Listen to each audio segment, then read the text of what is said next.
So, here comes part three of the Danish deception. I know, guys, like I said, grab something to eat. This is a long, but I'm really waiting for the tea of this whole story time.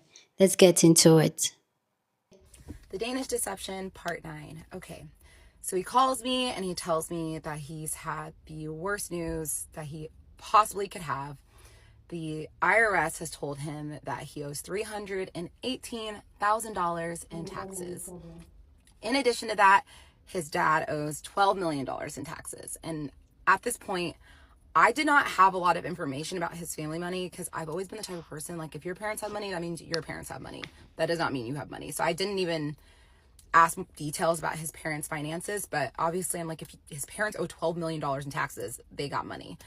And he said that the person that was doing his taxes for years and years and also doing his dad's taxes was one of his childhood friends that owns an accounting firm.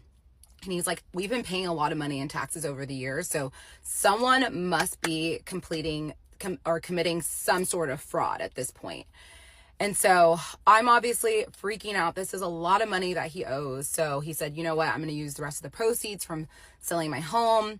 And in addition to that, he told me at this point he owns 3 different watches. He owns 2 Rolexes and a Patek watch, which, if you're not a watch person, these are very expensive watches. And so a couple hours go by. He's like, I sold my Patek watch, and like he said, he sold it at a loss. He just needed to get the money.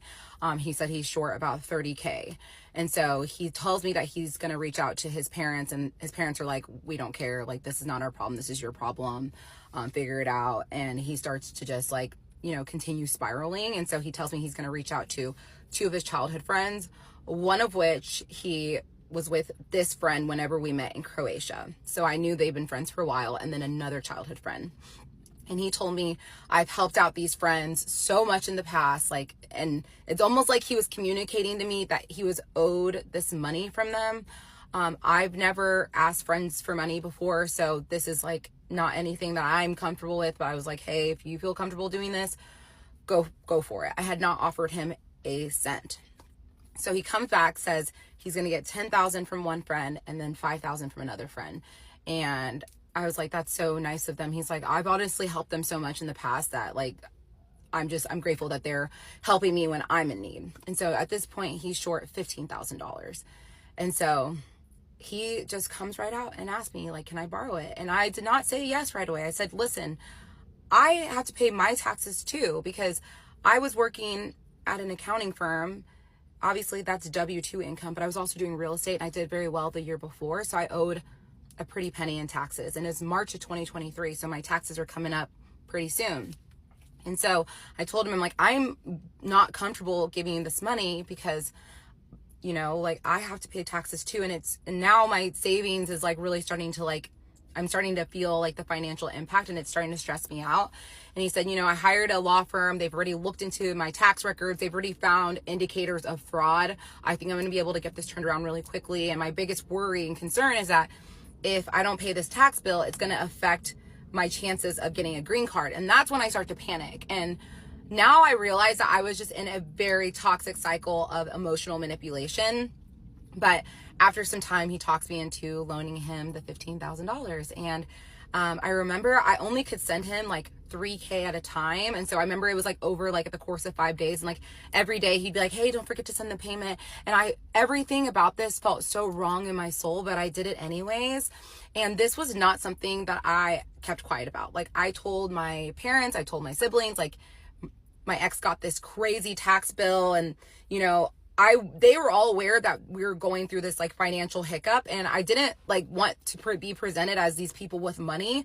So I was very upfront and honest about it. And, like, you can ask a lot of my friends, like, I told a lot of my close people about this situation.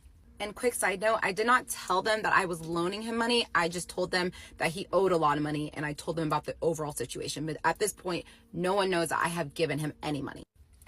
So I ended up giving him the money. He's so grateful. He's like, thank you so much for helping me out. And so about like 5 days later, he flies to Dallas to come and visit. And my parents came to visit maybe a couple days after he came.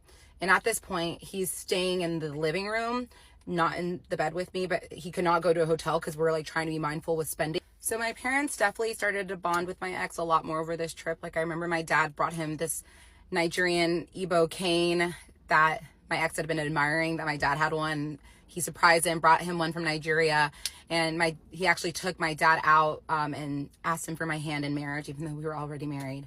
And my dad said yes. And my dad also broke kola nut in front of the family and like welcomed my ex into the family. It's just, I mean, it was really special. Obviously, we were dealing with a lot of financial stress, but I want you all to know that like I was happy a majority of the time, regardless of the stress I was going through, which is just insane to understand. But after a week, we ended up going to Cabo for one of my childhood friends' wedding. And I had paid for the portion of the wedding already because I had been planning on going by myself. And then obviously I got into a relationship, so I just had to pay like a little extra to add someone to the reservation. But we decided to go a couple days early and celebrate like our honeymoon. And so basically our flight comes and he's staying in the living room. My parents are sleeping in the guest bedroom. And I wake up and I get a text from him and he says, "Hey, can you come downstairs real quick?" And I said, "Of course."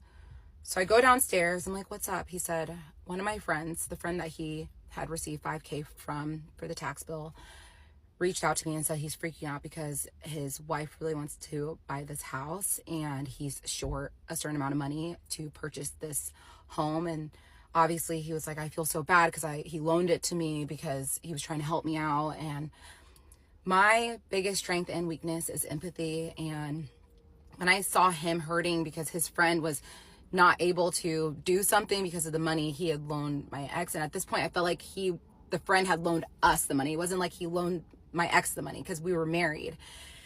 And so I do something so stupid and idiotic. I end up loaning him an additional $3,000 not even a week after I had already given him $15,000. So I actually ended up giving him $18,000 in the month of March of 2023. Yes, I'm sick to my stomach. So I can send him the money. We end up going to the airport, fly to Cabo. We have an amazing trip. And at this point, I had just hard launched him on my Instagram Valentine's Day prior. So at this point, I hard launched him after we were already married. And we were in Cabo and I'm like posting more photos of him on my social media. And I'm going through my Instagram story views and I'm looking at the names and I'm seeing all of these Danish names. And I can tell they're Danish names because there's a different Danish alphabet. And so I'm clicking some of the profiles and a lot of them you can see like my ex is like the mutual, like follows them.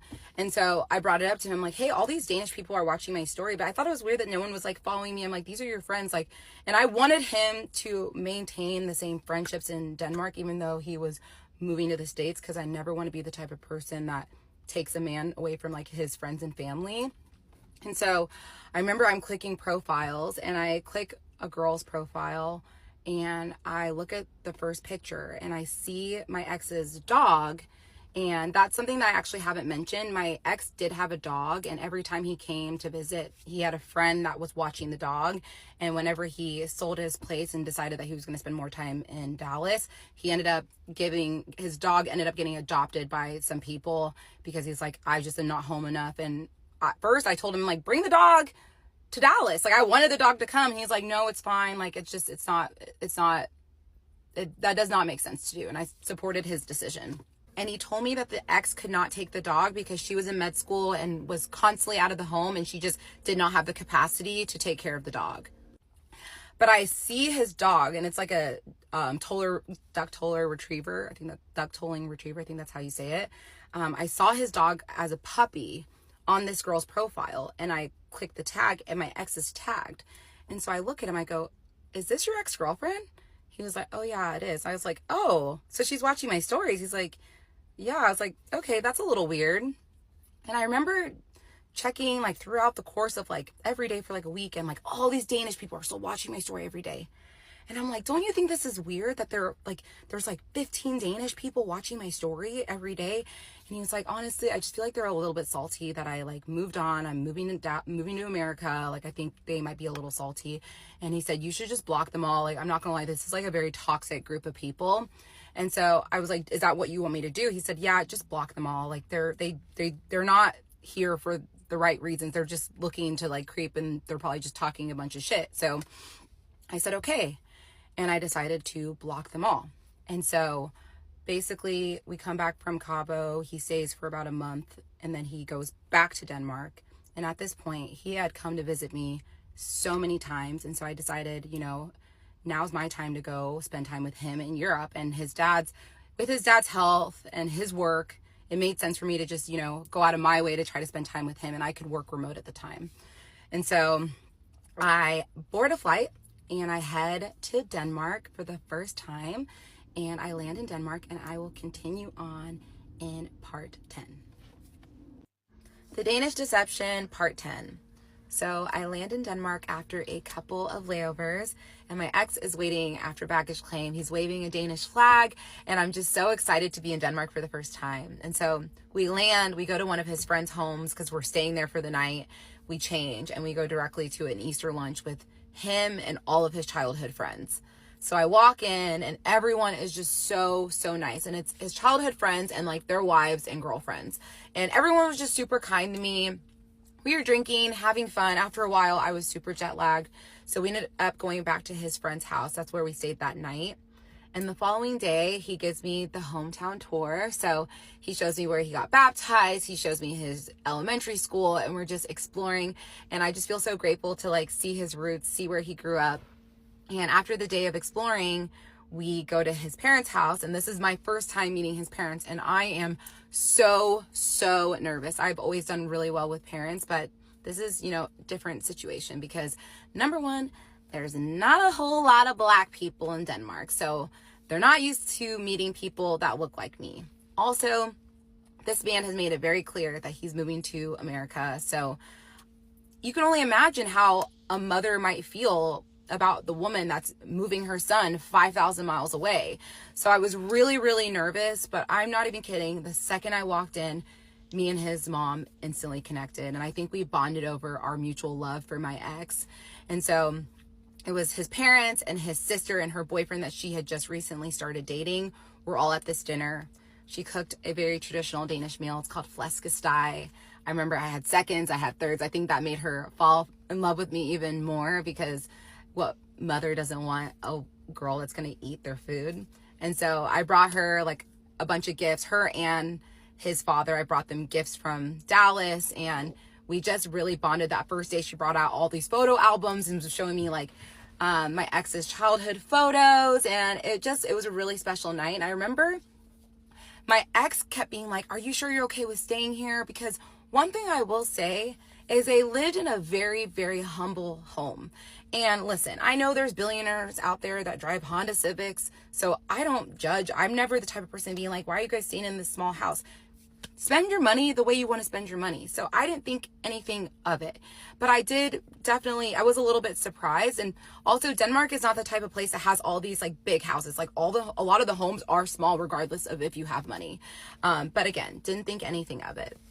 So we have a great dinner. The following day, we start going and having these like day trips all over Denmark and going to explore. And it's always me, my ex, and his parents. And one day we went to this area called Skagen, which is the most northern part of Denmark. And it's really beautiful. And it was just fun to go and explore. And we're driving home, and my ex starts yelling at his dad. His dad is yelling back. They just start going at it. And obviously they're speaking Danish. I have no clue what they're saying. My ex pulls over. He gets out of the car, storms out, starts like walking away. I get out of the car. I chase after him. I'm like, what's happening? And he was like, my dad basically just said that he's over today. He just wants to go back and watch his game.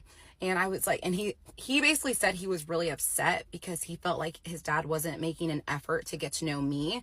And that's when I realized that him and his dad had a really toxic relationship. And I also noticed that like they basically exchanged like 1 to 2 sentences a day. I also noticed that he wasn't as close with his sister, his little sister, because I mean, they would talk all the time. And so I thought that was a little strange too. But I don't know, I'm still trying to really understand this family dynamic. But what I do know is that he's a mama's boy. He's close with his mom, which, that was really important to me.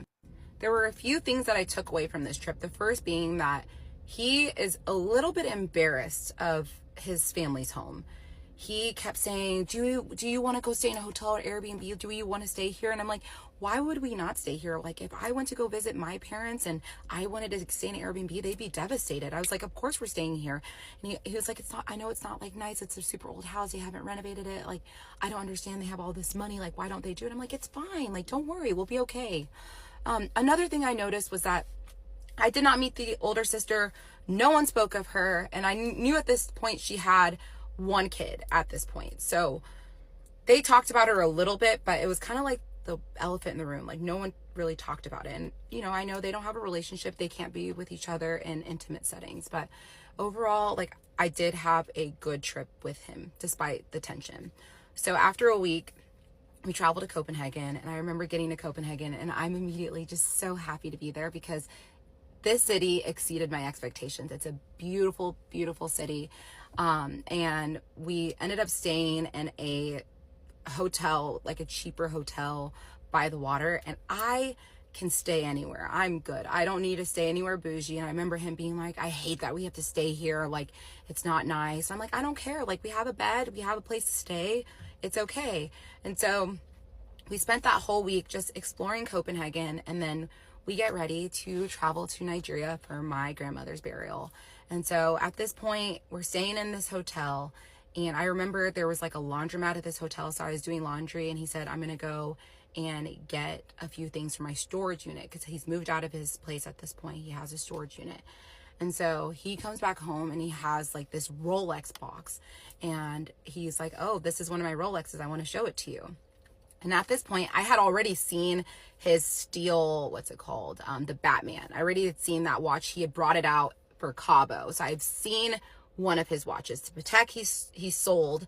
I never saw it. So now this is now the second watch he's bringing out. And he opens it. And it's, again, I did not know anything about watches before this, but now I know it's a day-date presidential watch with a green face. So he ends up telling me this is like a $50,000 watch. I was like, this is nice. And keep in mind, we're about to leave for Nigeria in like a day. I'm like, why'd you bring it out? And he's like, oh, I'm going to bring it to Nigeria. I go, you're going to do what? And he's like, I'm bringing it to Nigeria. I'm like, you cannot bring a $50,000 watch to Nigeria. And he's like, yeah, I can. And I'm like, this does not make sense. And he said, no, like, this is a special occasion. Like, I want to bring it out for this. And so I told him, okay, I feel very uncomfortable, especially like us being in the village and you're wearing this like expensive watch. You're just asking yourself to get robbed. I just did not understand it, but whatever. He ends up packing the watch. We get ready and we hop on a flight to go to Nigeria and meet my family for my grandmother's burial. Keep in mind, he had paid for all the hotels, everything in Denmark, and he paid for all the hotels and flights for Nigeria. And so we hop on a plane, go to Nigeria. I'm super nervous because I just don't know what to expect and how he's going to react.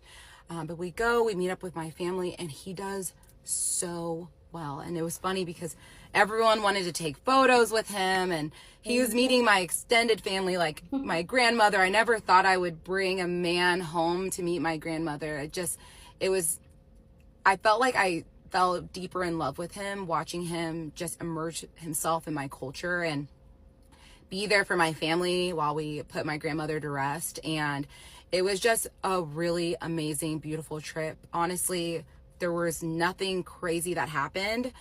And he tells me while we're in Nigeria that the law firm has settled the issue with his taxes, and they're filing a document for the accounting firm to pay out a settlement, and it'll be paid out soon. And then he'll be able to transfer me the money that I'm owed. And so I'm like, oh, I'm breathing deeply. And it's awkward because I want to bring it up to him all the time, but he's also paying for everything. So I feel like I don't want to put too much pressure on him, even though I should have. So we come back to Denmark, and at this point, we are trying to figure out what our plan is, when we're going to come back to the States.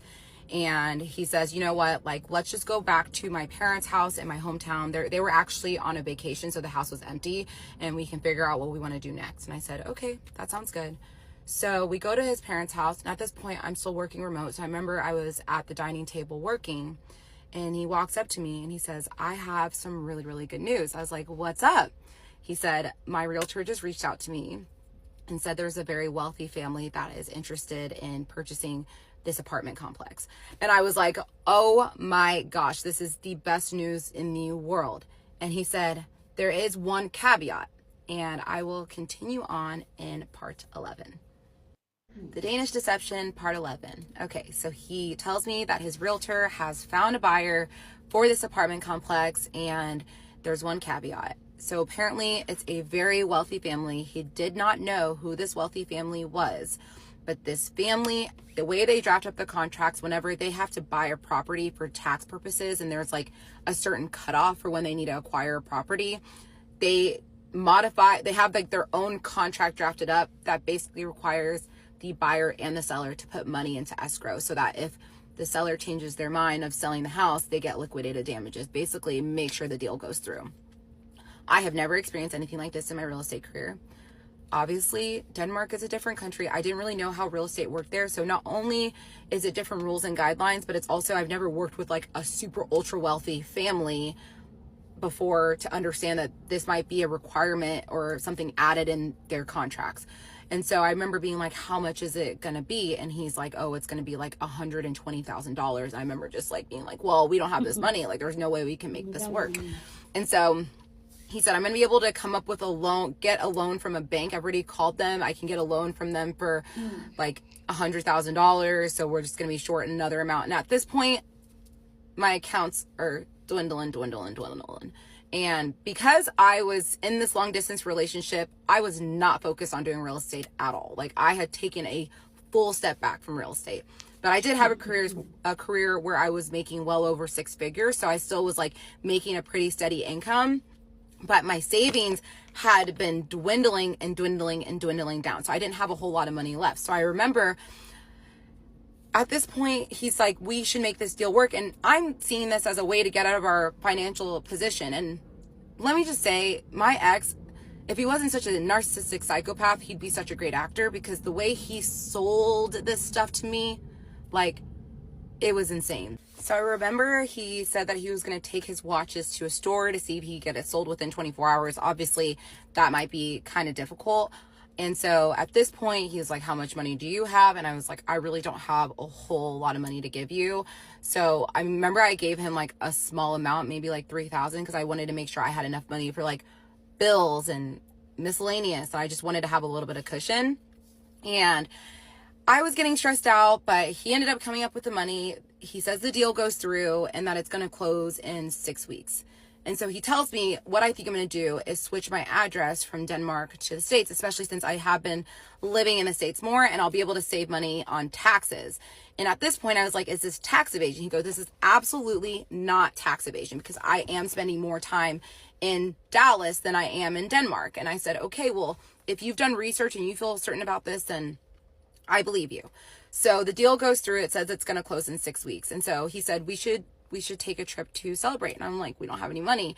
And he was like, well, we can just use your credit cards, because, you know, like, we'll be able to pay it off whenever the money hits. And this is probably one of the most like idiotic decisions I made. Y'all don't have to tell me this is stupid. I'm fully aware. But we ended up going to Portugal for a week, and we used my credit cards the majority of this trip. He had a little bit of money, because keep in mind, he is working as chief commercial officer for this tech company, and that was 100% real. And he was making about $400,000 a year. Again, 100% real. I, at certain times, have verified the money hitting his account from his company. So he's making money, even though we're having a lot of financial stress. He's still bringing in a steady income. I'm still bringing in a steady income. So he was able to pay a little bit of the trip, and I was able to pay a little bit of the trip. So we go to Portugal. We have the most spectacular week. I remember that was the week that I decided I want to get married in this country. I love it here. It's so beautiful. I was working still at this time, and with the time difference, I was basically working from like 5 to midnight. And there was one day while we were in Portugal that I was just complaining about working. I'm like, I'm so over this job and I'm not happy with what I'm doing. I was just complaining about it. And he just said, why don't you quit? And I remember looking at him like, what do you mean quit? And he said, well, we have this money coming in, and I want you to be happy. I want you to do something that brings you joy, and real estate brings you joy. And I really hadn't been doing a whole lot of real estate that year. And so I told him, I said, well, it's going to be like kind of a transition. I'm not going to be making a lot of money at first. He said, well, we're going to have a cushion, and luckily I make money. I'm going to be able to afford all the bills, and you can just focus on building your business back up. And so I was like, are you sure? He said, yes. And let me tell you, everything about this decision, it felt right, but it also felt wrong. And let me tell you, I do not regret quitting my job. I regret the timing because we were not in a great financial position, and I was making like $150,000 a year at this job. So it was a very steady, stable income. And I trusted him to be my provider, and that was stupid. And I have never relied on a man for anything in my entire life, and I will never do it again, like never in a million years. But you know, you live and you learn, and I made the decision to put in my 2 weeks notice. And yes, I know that was idiotic. Y'all don't have to tell me. And so we go to Portugal, come back to Denmark, and we're in Denmark for maybe a day, and then we travel back to Dallas. And at this point, your girl is hurting financially, hurting, because now I'm accruing like a little bit of credit card debt. My savings is like nothing. And at this point, I'm fully trusting him, and I believe him when he says we are going to overcome this circumstance very, very, very soon. And keep in mind, at this point, I have not caught this man in a single lie. And obviously, I gave out my trust way too easily. But in my mind, I was thinking, why should I question him when he's never given me a reason to? Which is crazy because I feel like he was giving me all the reasons with all these red flags. But we go back to Dallas, and I remember his sister and her boyfriend came to visit us for a week. And we had a good time with them, but I felt like he was super annoyed with them the entire time. He was complaining. He was just like, I just feel like they're being super cheap. They don't want to do anything. And it just felt like, again, I thought him and his sister would be a lot closer. It was weird. So we have a great trip with them visiting us, and then we go to Miami and meet up with his best friend and his girlfriend. And this was the best friend he was with whenever I met him in Croatia. So we're in Miami, and for the most part, we're using my funds for this trip because he's obviously put a lot of his money into, most of his money into this escrow account. And he paid for a little bit of stuff, but he didn't have a whole lot. And I'm expecting this money to hit like any day now. So a couple of days after Miami, we went to Denmark to celebrate his mom's 70th birthday. We had promised her we would go. So we actually booked a round trip flight from Copenhagen when we came back home in June. So now it's August of 2023, and we're in Denmark. And I remember we're at his parents' house, and he comes to me. He's like, hey, I just got off the phone with the IRS, and they said they flagged the transaction from the apartment complex. And at first, I'm like pissed. I'm like, I asked you if this was going to be a problem. He's like, it's not going to be a problem. They're probably just going to take out like some taxes, not the full amount. They just need to review it, and then we'll figure it out. But I'm not concerned. You shouldn't be concerned either, even though I was super concerned. He said they set a hearing date for September 10th. At this point, it's the middle of August. So I'm like, okay, so now I have to be struggling for another month. And so I'm frustrated, but he's also like trying to calm me down, but also like gaslighting me for feeling the way I'm feeling. And so all my emotions, I'm just stuffing them in all the way. So we celebrate his mom's 70th birthday, and this is when I meet like his entire extended family, like dad and mom's siblings, all their friends. And I meet the older sister, and she's there. At this point, she's pregnant with her second child. She's there with her first child. I meet her, and she is just such a nice, kind, wonderful human.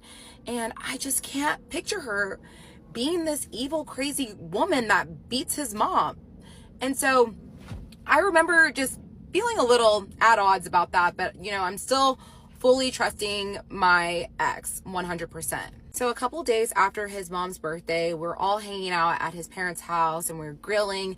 And I remember we all start to notice kind of around the same time that his dad does not look like he's doing well. And we're starting to get a little bit concerned. And that's when my ex's mom makes the decision, like, we need to take him to the hospital. And so we pack his bags, we load him up, we go to the hospital, and I'm freaking out because I don't know if things can take a drastic turn or not. And so we're waiting at the hospital, waiting to see what the doctors will say, and I will continue on in part 12. The Danish Deception, part 12. So we are in Denmark at this point, and we just took his dad to the hospital, and I'm freaking out, very worried, don't know what's going on. After the doctors do some testing, they basically determine that he's still dealing with blood poisoning and he has like really high infection numbers, but they're not super concerned. And so we all take a deep breath and we're happy that it's not as serious as we thought it was gonna be. And so after a couple days, he's released from the hospital, and it's now time for me to head back to the States. And so obviously I'm feeling all these emotions as I'm leaving. I'm sad because I'm leaving him because, again, We are still very much in love with each other, want to be with each other 24/7. So the goodbyes are still really, really tough. And at this point, I didn't know when he was going to be coming back to Dallas because he had a couple different work meetings going on. And so I fly back to Dallas, and obviously feeling all the financial stress. Like, this is probably one of the roughest moments of our relationship, especially because we weren't together physically. So the day of his meeting with the IRS, I remember I was a big ball of nerves. Like, I couldn't even sleep that night. You have to keep in mind that I go to bed and I wake up knowing that I'm waking up to news. I don't know if it's good or bad. So I wake up and I call him. I go, how did it go? He goes, worse than I possibly could have imagined. I almost like expected it to have gone bad. I'm like, if it had gone good, I would have been more surprised. I'm like, what now? He said, well, they scheduled a second hearing for my business account January 10th. And currently my personal account is also under investigation. So they have put a hold on my assets for the next couple months while they continue to investigate. And there's another hearing scheduled for my personal account in October. So basically they froze his assets and told him that he only had like a specific amount of allowance that he was able to use from his money every single month. And I have never heard anything like this. I've never known anyone that have had their assets frozen, and I didn't know how this worked. And obviously at this point, I'm definitely feeling like all the red flags. I'm like, this does not make any sense. But there's not a whole lot I can do. And at this point, I'm just like, the only thing I can do is trust him. There's no one in my life that I was talking to about any of this, because I felt a lot of need to protect him and he wanted me to protect his image. And I remember telling him, like, I really want to talk to my family about this. Like, this is really stressing me out. And he's like, no, don't. Like, they're going to view me differently. So he very much talked me out of being able to disclose this stuff with my close people. So the last thing I want to do is just ramble about shit that does not matter. So I'm going to be honest with you guys. Not a whole lot happened between September of 2023 and November of 2023. The only thing big that happened was that I wanted him to be in Dallas. He wanted to be in Dallas. So I booked him a flight to come to Dallas. I am at this point fully financially supporting us. Like, I think he's getting like maybe like $4,000 a month that the IRS is like allowing him to use. And keep in mind, the Danish IRS is not called IRS. It's called SCAT, some other stuff. I can't even pronounce it. So that's why I'm saying the Danish IRS. So just a little side note. But October comes around. He's now in Dallas. He's been in Dallas for about a month. And we're struggling financially, but still so deliriously happy and in love, which is insane. But I cared about the money, but I loved him more than that. And our relationship was just based on this deep love that we had. And so the money was like almost secondary to the love that we shared. And so basically October comes around, he has the hearing, I'm nervous, and ends up working out in our favor. And his account opens up in October. And I'm so happy. He like immediately sent me, I think like $9,000. And I was like, oh my gosh, like this is amazing. Like, we're gonna be able to like come out of this. And he said his business account, that was where the 10 million was supposed to be. That was supposed to be opened up not opened up. He was supposed to have a hearing set for January 10th. So that was when we were gonna figure out what was gonna happen. And I remember asking him, like, what do you think is gonna happen? He's like, well, I've been like looking at research and there's a chance that they might put in like an 18-month to 24-month hold. I go, 18-month hold? And he said, yeah, but I don't think that's what it's gonna be, but you know, we'll just cross that bridge when we get to it. Again, have never caught him in a lie at this point. And so basically his personal account's opened up. So we're alleviated of a little bit of the financial stress, but it's still like a little bit stressful because obviously I had quit my job and I was doing real estate full time. And let me tell you, y'all, I was working my ass off, but it almost was like I was restarting my career because I hadn't been working in real estate much for that whole entire year. So I was 100% relying on him for maybe like the month of November, I would say. But the rest of the months I was still finding a way to make ends meet. I was still making a little bit of money from like doing like campaigns on Instagram, other things. So I still was like making a little bit. So December rolls around and his 90 days of being in the States is about to be up. So he went back to Denmark the beginning of December. And so my plan was to go and meet him in 2 weeks. So we're gonna spend 2 weeks apart. And so he's in Denmark for about a week and he sends me a message and he says, my dad's back in the hospital. And I was like, no. And so at this point, the plan was for me to go to Denmark and spend Christmas with his family. And this is gonna be my first European Christmas, and I was so excited for the Christmas markets and all the things. But obviously, that's not the most important thing. The most important thing is making sure he's okay, making sure his dad gets better. And so I'm going through all these emotions. Number one, I'm missing him. Number two, he's dealing with all of this, and we have each other's location. So I can see that he's physically at the hospital in his hometown. So I can confirm that. And so obviously the plan was for me to come in 2 weeks. And he asked me, he's like, what are your thoughts if I move up your flight for you to come in a week? And I said, obviously I need to tie up some things for work, but I would love to be there for you. And he said, okay, like, then let's do that. And so I moved up my flight. My sister was watching my dog, and I leave. And at this point, the plan is for me to be gone for now 3 weeks. I was originally gonna be gone for 2 weeks. Now it's 3 weeks. And we're still feeling a lot of financial stress. But at this point, like, I had like 3 deals in the pipeline. So there's money that's going to be coming in. But obviously we're still stressed out because like money's coming in. That does not mean the money's there. So we were like up to date on like bills, but still 100% stressing out. And so originally the plan was, my ex said that he really wanted to go stay at this hotel called Hotel d'Angleterre in Copenhagen for one night before we went to his hometown to like be with his family. Because his mom had said, I want you guys to just enjoy one day in Copenhagen in the Christmas markets before you come home. And so we were like, okay, we'll do that. And so he hadn't booked any of the hotels or anything. And like the day before I'm flying out to Denmark to go see him, he tells me that he just got charged this huge insurance payment for his 2 apartments. Obviously he sold the apartment complex, but his 2 singular apartments that are rented out, he got hit with an insurance payment. And basically it wiped out like everything he had. So again, I'm annoyed. At this point, I'm just like sensing that a lot of this stuff is just bullshit. But I also am just like, it's the holidays, his dad's in the hospital. So I almost feel bad like coming at him whenever he's already dealing with so much. And he had said that his mom had given him money for like hotels, dinners, things in Copenhagen. She was fully aware of like the insurance payment and the financial position he was in, and she wanted to help. And again, she just wanted us to enjoy Copenhagen for one day before we came back. So we take the train back to Aalborg, and a good family friend picked us up from the train station. We went home, we had dinner, and then immediately we go to the hospital, see the dad, and like he looks sick, but he looks like he's like in decent spirits.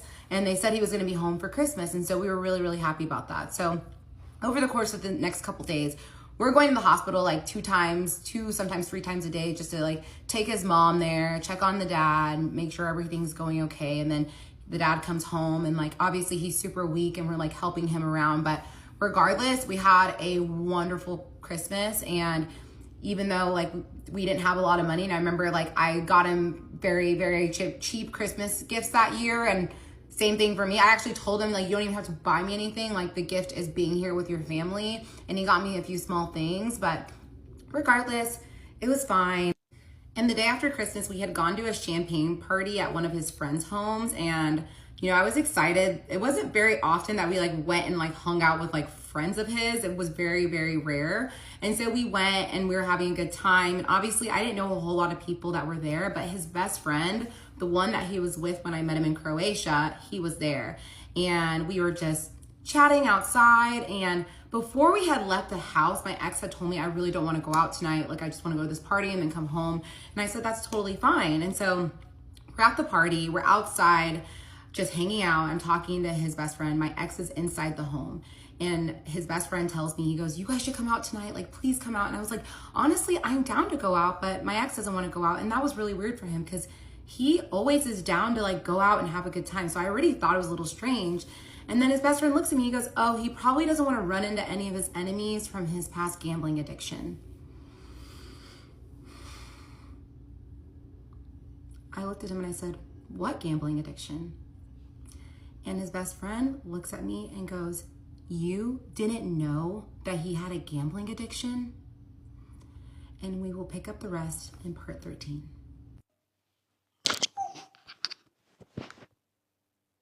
No way, guys. Oh my goodness. Are you for real? Okay, now this whole money story is making sense that he has a job, but he keeps looking for money everywhere. Because that's what I want to say. I want to say, like, if she's saying that his job is confirmed, he's making about $400,000 a year, So why does it need so much money every single time? Now it makes sense. It has a gambling addiction. The fact that, like, see, I've told you before, if you are experiencing any form of one problem after the other when you just start a relationship with someone, financial struggle, just be careful. I feel like, Lord. Anyway, let me leave it here. This video is already long. But yeah, you guys let me know what you think so far about the story down in the comment section. Go ahead and share your thoughts. Share this video with somebody that you want to be part of the conversation. Because that's what we do here. We have banging conversations. So go ahead, feel free. But please, guys, be respectful in the comment section, okay? Don't forget to give this video a thumbs up, smash the like button because this helps YouTube to push up my content for more people to see, and that'll be you supporting this channel and this girl here. So go and do that. Subscribe if you haven't, and I will see you guys in my next video. Deuces.